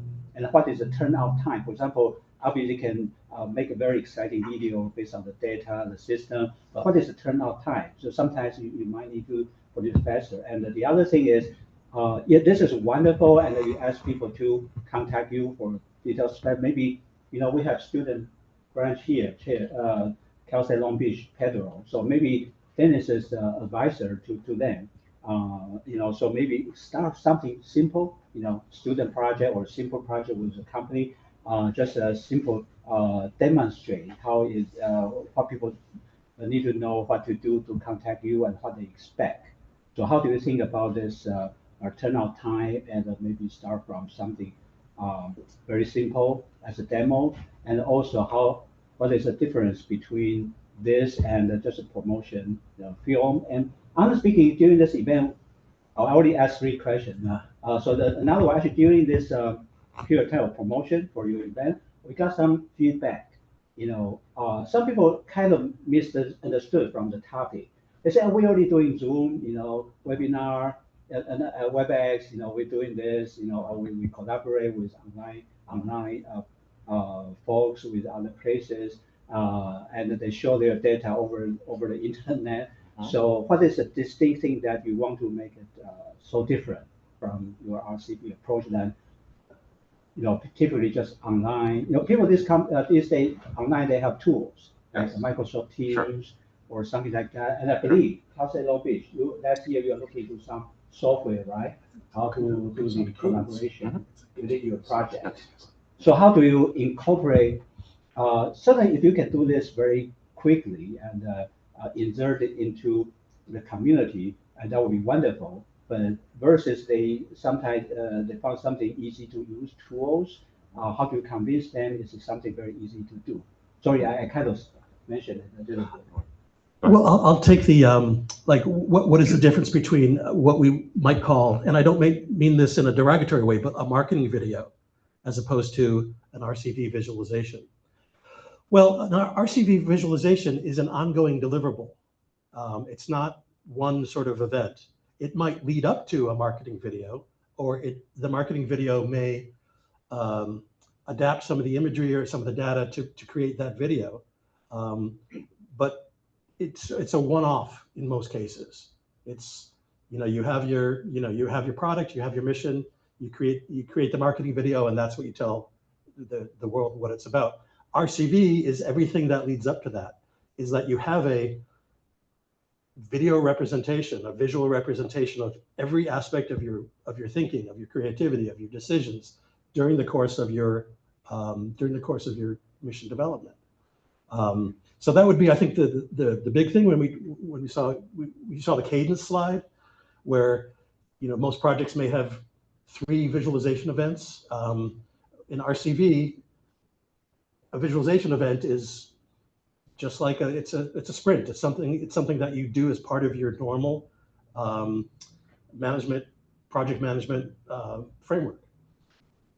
In terms of, I don't know if this was the exact question, but just in terms of students, I think it's probably likely, especially among the student community, that there are people on the team who have the capability to do animations and to use tools to create visualizations. Maybe not so much on sort of more sort of corporate projects, more larger projects. That might be an expertise that may not be on hand, but you can certainly get to it if that's what you need. But again, you don't need to start with Sea Strike, the one that we did for the Navy. That would be considered a high-end visualization, and it wasn't RCV, because RCV wasn't around. We didn't have that concept, but that was an example of collaborative visualization. Your weekly product doesn't need to look like that, or doesn't need to look like Dennis's spacecraft design project.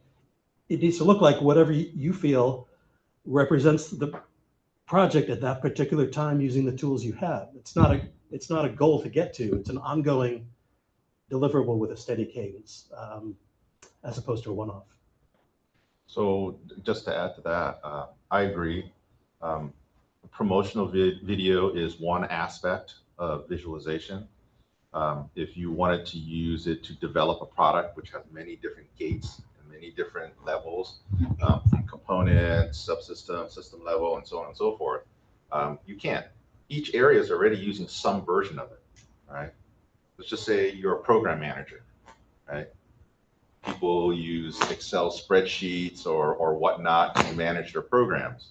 Well, there's software out there that actually is specifically designed for project management, and that software is visual based, right?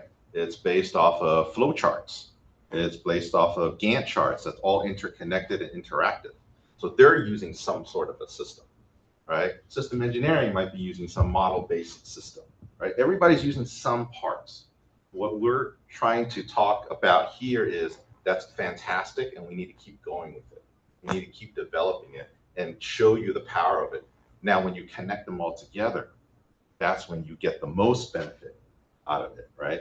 Where one thing that happens down the line can show up all the way here instantaneously without you having to call 15 different meetings to explain the scenario, for them to explain it to their team, for them to explain it to their team, and so on and so forth.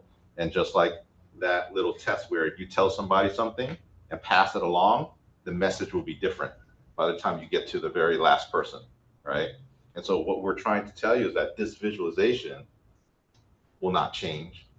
What you see here is more than likely what everybody else is going to see, right?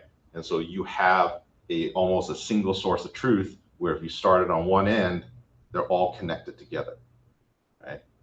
And so there's no verbal, oh, I told you this, he told me that.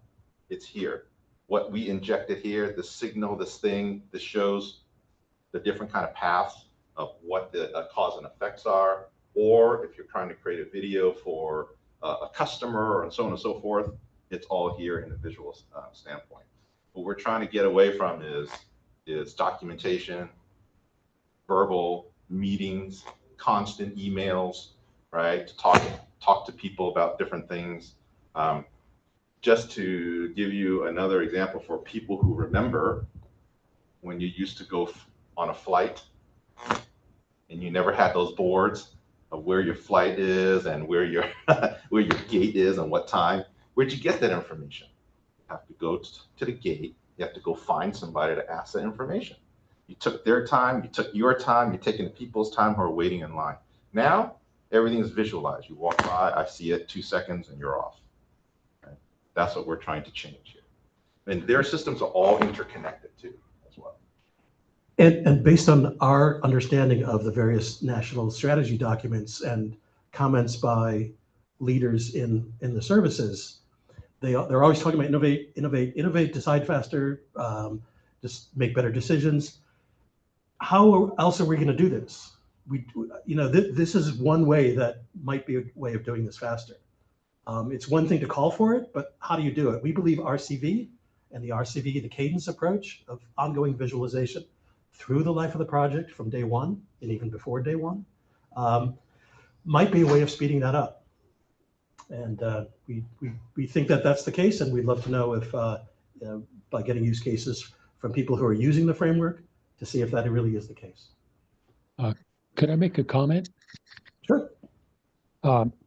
It sounds to me like RCV is actually a living product. Yeah. And it might be wise to save different versions of your RCV document, whatever you call it, at different points when critical decisions are being made along the way. Assumptions and the validity of data can have a major impact. And the further into it you get, that you identify something like that, it's a major perturbation on the system going back. And to avoid having to redo the wheel, saving those different versions as you have moved on can be a way to identify where you can go back to start rather than going back to the beginning always. Exactly. I think one of the great things about RCV, which is in addition to all of its sort of information generating, conversation generating aspects of it, it creates an archive. You're just creating, like, you've got perhaps 50 versions of your visualization over the life of the project, maybe more, maybe less, but you can go back. And there might have been a decision or a conversation that happened early on in the project that you thought might not have been relevant, but right. Now you do. Now you can go back and say, oh, okay, that's what we were thinking. This particular vein on this particular engine exhaust was this shaped, and now it's this shaped, or it's in this material. So we can actually go back and build again. Either take that old idea, reintegrate it into your ongoing visualizations, or spin off an entirely new set of visualizations, because the cost to creating visualizations is really low. It's a really low cost. I mean, it's time for your engineers and for your visualization creative team, but you don't need to hire a new consultant. You don't need to incorporate a new program or sign up for some big thing. You simply go back a few revs and build on it from there. That's the beauty of this system, is you're taking your legacy methodology of making sure that you record all your data at specific times so that you can go back to it, or you have data sets to compare to, and then you can apply it to this new RCV, where now if your information is in a visual format, you can do the exact same thing using the same methodology that you've always used previously. And it won't take a week or two for a team to get up to speed. You could do that in an afternoon presentation. It's like, okay, this is where we are now. This isn't this aspect. Who's the keeper of the RCV files and the latest version and all prior versions? I mean, that would be up to the project manager or the chief researcher, perhaps, but they can delegate that to whoever that is. Yeah, it's dependent on your organization. If you have a large enough organization, then you have people who manage all of your revisions and all your deliverables to your customer. If you have a small project where it's only 10 or 15 people, where you're making a small product, then some people will have to do double duty, where their responsibility is to maintain the revisions and to control the document itself, since it probably will be a deliverable to your customer if that's what you sold it as. Okay, and it sounds like it might also be wise to have validation of information as you proceed onward. Yes. Over time. Correct. Yes. Right. And how about the level of something is, it's very difficult to have a yes guarantee on just about anything anymore. Mm-hmm. Sometimes even what you think are fall off a log physics don't turn out to be applicable for a slight change in a system or environmental situation. Correct. How do you deal with that? How would you propose dealing with those kinds of things? Well, that goes back into the, I guess, quote unquote, testing methodology, right? Of what exactly is it that you're testing? Even let's just say if it's component level, subsystem level, system level, and which test are you doing, and the importance of each one of those tests. And that's going to be determined by your engineer, your chief engineers, your RDEs, and all of them to say, hey, these are the main important parts, and or your requirement from your customer saying this absolutely has to work, and so on and so forth. So you'll take all that into account, and then you'll start to figure out, hey, these are things we can do. These are things that we can kind of skimp on if we're short on time or funding, or we just don't have the facilities or whatnot. And so there's a lot of different things that kind of go into determining this. But the main point is that all of those different kind of aspects and all those different kind of scenarios that you're trying to inject into it, it's easily seen in a visual format versus looking through DDocs and requirements documents and on paper, drawings and so on and so forth, and trying to mentally connect everything together.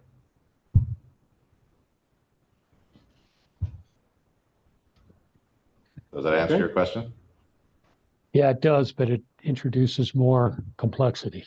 Yes, in my mind. And so it's not going to be as easy and straightforward as you might initially think it's going to be. Correct. It certainly is an improvement over getting a bunch of people in a room and making decisions. No question about that. Getting started in small steps is the easy part. Connecting it all together into one system and getting everybody's buy-in and leadership and all that, that's going to be the long pole. And that's the same thing with anything, right? Not just RCV, but just any program or whatnot. That's always the long pole.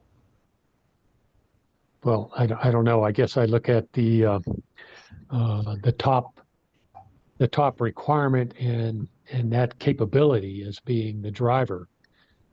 Sometimes you get requirements which get too detailed. Yes. And tie the designer's hands. Yes. And you may have to back off on that kind of stuff. Correct. In fact, I think functional requirements tend to carry the day in my mind, as opposed to specific design requirements. Oh, I agree. I know we're kind of a little bit off topic here, but I agree. I mean, for example, I've had requirements come down from system engineers, and no offense to anybody system engineers here, but I've had system engineers come down. And I'm trying to do an alignment, and they said I need it down to a millionth of a degree. Like I can walk into the high bay and sneeze, and I'll be off, right? And I'll never be able to replicate it again. So I asked them, why do we need it to be a millionth of a degree? They're like, well, I want to have extra margin. I go, but you gave me no margin by doing that. And so I said, hey, we got to understand what our capabilities are, and kind of give and take on your margin versus mine, because if I can't prove it, we're never going to meet that requirement. Right? Yeah, validating requirements is, and you probably already know that if you can get a minimum set of requirements that are functional in nature, that's probably closest to ideal that you could achieve. Mm-hmm. Yep. Thanks very much. I appreciate your discussion. Thank you. Hey, Colonel, I sent you three the email, so you now have all your emails, so you can continue the conversation afterwards. It's okay. 2 more questions. Yeah, sure. Jaime, did you want to say something? Jaime? Yes. Go ahead. So, Dennis, you know about the CubeSat stuff. How would you start implementing this for the project? Okay, that's a good question. What I would do, and we could discuss this in terms of what you guys want to do, and how much of it you want to implement. But we can start from a top level system standpoint of, let's just get all your requirements, and then we can start looking at how you plan to do your ConOps, meaning what kind of testing we're going to do, how it's going to be tested, where it's going to be, and kind of start building a framework of how you plan to build this system and execute it. And then we can start looking at what we want to see out of those. How do we want to interconnect the data? How do we want to interconnect the information?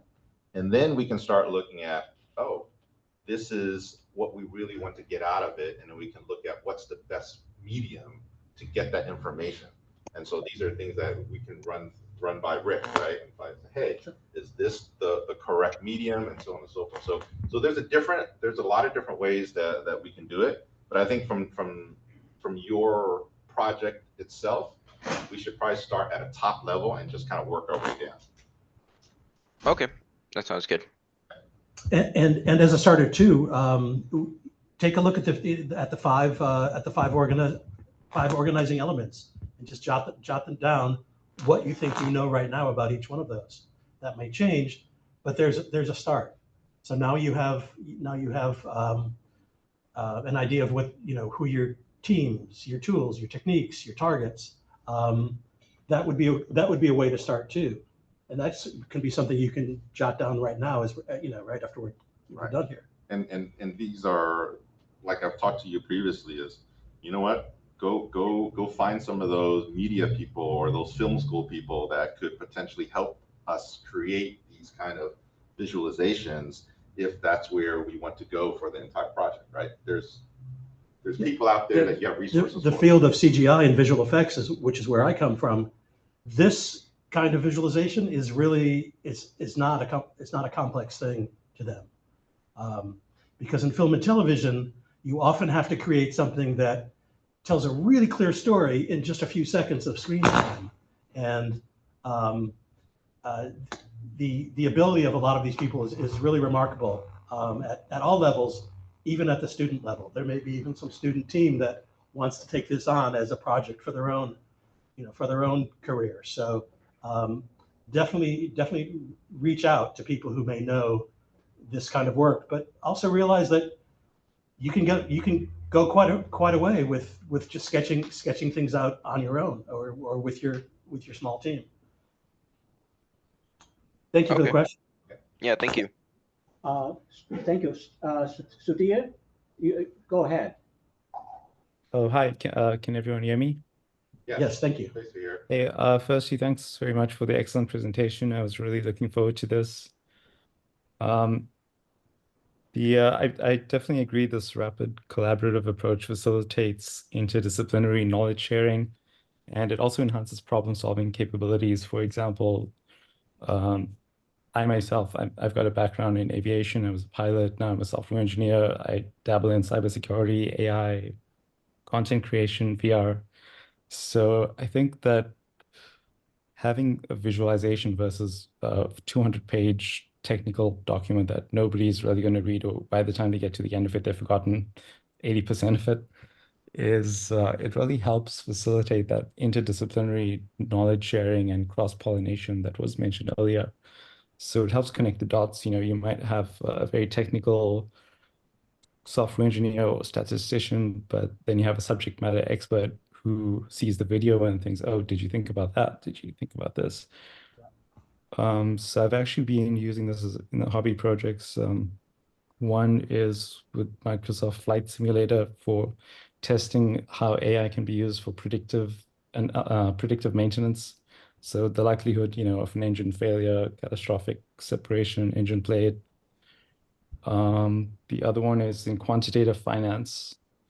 So the main thing about AI is it's all about data. So if you don't have data, you've got to have heuristic methods that are informed by subject matter experts. And that's never going to be 100% because people get things wrong. You know, there's still people that believe it's a flat Earth. So there are a few fields as resilience engineering, uncertainty quantification is a very good topic. And so when you don't have data, like in trading, say the stock market, you have a new regime, a new interest rate regime that's never happened before. You really need adaptive control that's taking in the latest up-to-date information and then updating your priors or the beliefs of the system that's the master controller. You can't really have something that was just best guess trained 6 months ago and it doesn't have the latest information. It's not going to have a chance. It's just going to fall in its face. Well, I think one of the strengths of the RCV framework, number one, although we're talking about aerospace and defense here, there's no reason this can't apply to biomedical technology, to finance even.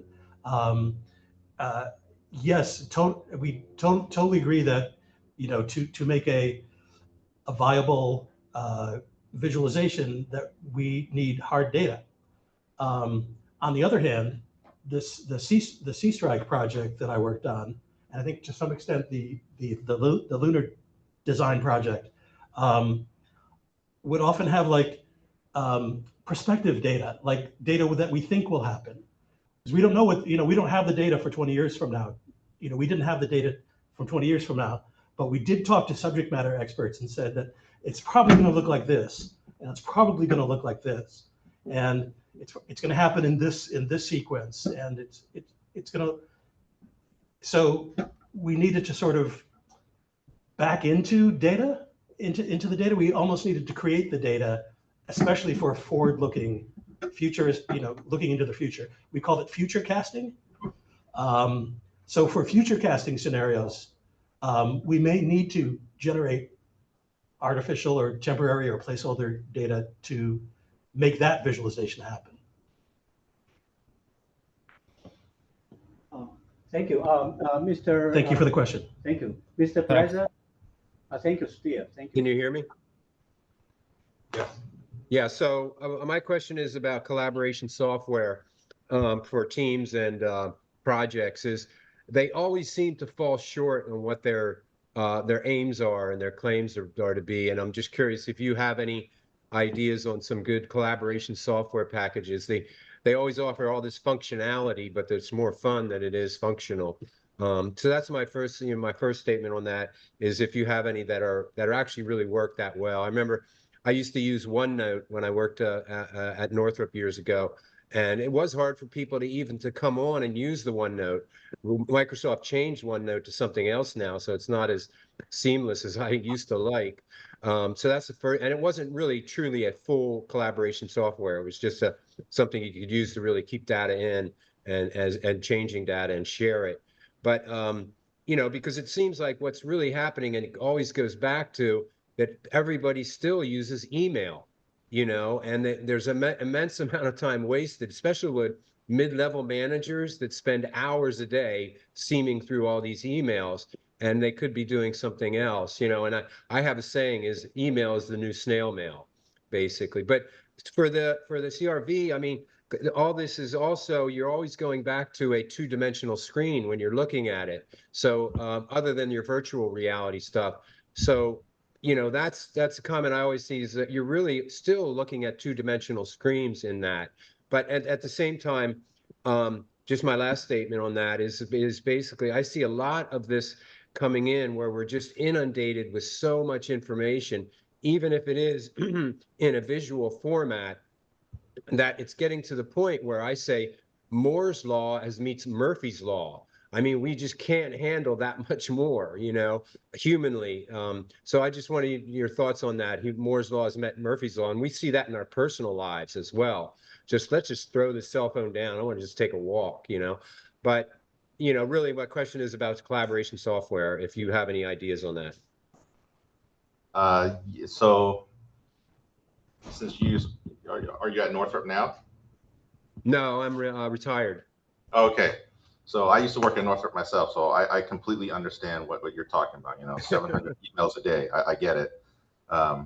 But there's going to be a couple of hurdles to that. There are software out there that people can use that's much better than what Microsoft is giving you. But unfortunately, because of the company and the industry that you work in, they will limit the kind of software you're able to use. And you know that already, right? Working at Northrop. So that's going to be one hurdle. But the second one is, if you're able to even use some of these software, there are other softwares out there that facilitate, you know, a lot better than what Microsoft Teams does. Like, I mean, there's other software out there like, you know, Miro, Slack, and all these other ones. I don't necessarily can't say one is better than the other, but there are people out there that's trying to solve that exact same issue that you're talking about right now.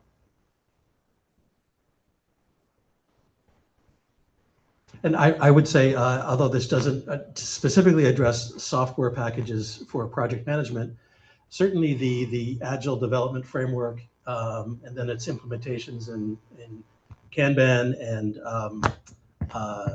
you know, and other implementations of Agile, it's very well suited to RCV, because you're, you know, for these frameworks, there's a set amount of time in which you create a capability. So the way that we see it is that RCV is a very good, could be a very good match with project development frameworks like Agile. Kanban Scrum is another one. I hope that was helpful. Did that answer your question? Yes, thank you very much. I appreciate that. Somebody just put something up from NVIDIA on the chat. It looks interesting. I've seen that before. Great. We'll take a All look right, at thank that. you. Yeah, keep it up. It's a great talk. Yeah, we need more of that type of. All right, thank you. Thank you. Thank you. Thank you so much. Let's thank the speaker. Wonderful presentation and excellent conversation. Thank you so much. Thank you very much. Thank you. So here, on behalf of the Los Angeles section of AFRL, we present this our appreciation to Rick and Dennis. Thank you so much for this wonderful presentation. Thank you very much. Thank you. Thank you. Appreciate it. Let's take a picture with Edward.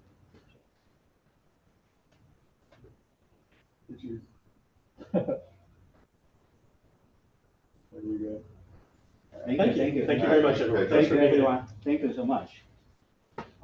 At the end, I think some online attendees, they mentioned they didn't see the video. Can you replay the video? The one is Air Force. Yes, sure. To wrap up the event. And this time we'll go through the audio from here.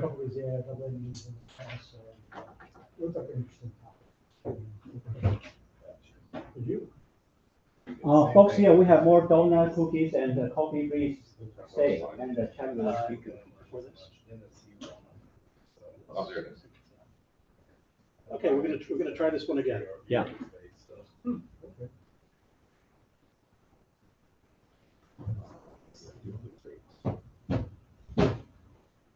you go full screen? Yeah. Thank you.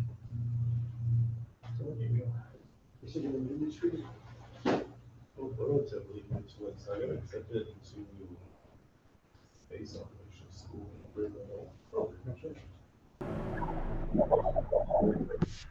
We're dealing with new technology and we're dealing with a new threat. We need to go fast. We are trying to figure out how to integrate artificially trained neural networks trained in a simulation, how to integrate those into the real world. In this case, integrate them into controlling an airplane. Being able to take a AI-powered system and in a model or in a simulated environment, iterate on that way faster than real time, like at the speed of light. In the span of 24 hours, we may have trained this thing many millions of times to do something that we've only seen once or twice in reality. Once technology matures in the sim, we bring it into flight on board actual crewed tactical platforms where the pilots can effectively go hands off. We're taking that senior leader direction and we're moving out.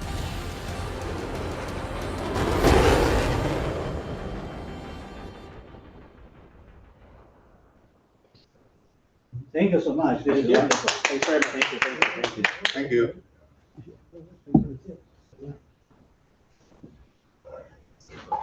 Okay.